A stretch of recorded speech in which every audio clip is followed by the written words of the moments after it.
नमस्कार, आप देख रहे हैं न्यूज 18 बिहार झारखंड। मैं हूं आपके साथ रुचिका राज।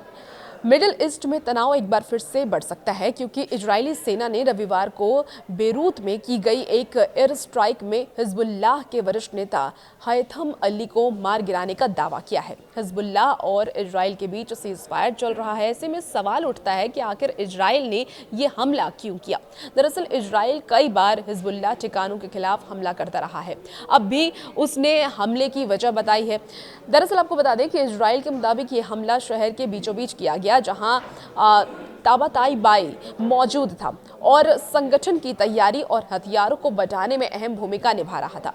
इजरायल डिफेंस ने इसे हिजबुल्लाह का चीफ ऑफ स्टाफ बताया और ये कहा कि वो रेडवॉन यूनिट की कमान संभाल रहा था। ये वही यूनिट है जिस पर इजराइल के खिलाफ सीमा पार हमलों की योजना बनाने का आरोप है।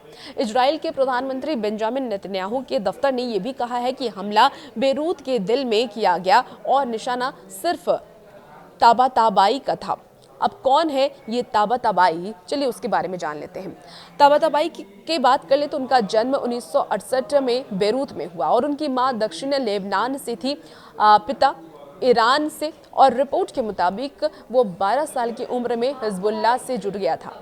2015 में भी इजराइल ने दक्षिण सीरिया में उस पर हमला किया था जिसमें जिहाद मुगोनिया की मौत हो गई थी, जो कि हिजबुल्लाह कमांडर इमाद मुगोनिया का बेटा है। लेकिन इस हमले में ताबाताई की अगर हम बात कर ले तो वो वहां से बच निकला था। 2024 की अब हम बात कर लेते हैं। 2024 के आखिर में हिजबुल्लाह के कई सीनियर नेताओं के मारे जाने के बाद ताबाताबाई संगठन में और ऊपर उठ गया था। अमेरिका ने 2016 में उसे आतंकवादी घोषित कर दिया था और उनके बारे में जानकारी देने पर $5 मिलियन यानी कि अगर इंडियन रुपीस की बात कर लें तो 45 करोड़ रुपए तक का इनाम रखा गया था। हिजबुल्लाह के अंदर वो दूसरे नंबर की पोजीशन पर माना जाता था और उसके ऊपर हिजबुल्लाह के सेक्रेटरी जनरल के बाद सबसे ज्यादा जिम्मेदारी थी। हालांकि हिजबुल्लाह ने हमले की पुष्टि तो की है लेकिन मारे गए व्यक्ति की पहचान सार्वजनिक नहीं की है।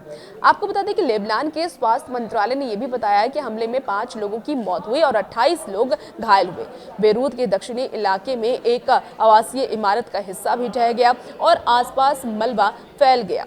हिजबुल्लाह के सांसद अली अम्मार ने यह दावा किया है कि हमला सिर्फ आम लोगों के रहने वाले इलाके पर किया गया और यहां किसी सैन्य गतिविधि की मौजूदगी नहीं थी। 2023 में हिजबुल्लाह और इजराइल के बीच शुरू हुआ संघर्ष 2 महीने तक चला। ये लड़ाई चली और फिर ये जो संघर्ष था वो लड़ाई में बदल गया था। हिजबुल्लाह ने ये लड़ाई गाजा में हमास को समर्थन देने के लिए शुरू की थी लेकिन उसे बुरी तरीके से नुकसान का सामना करना पड़ा।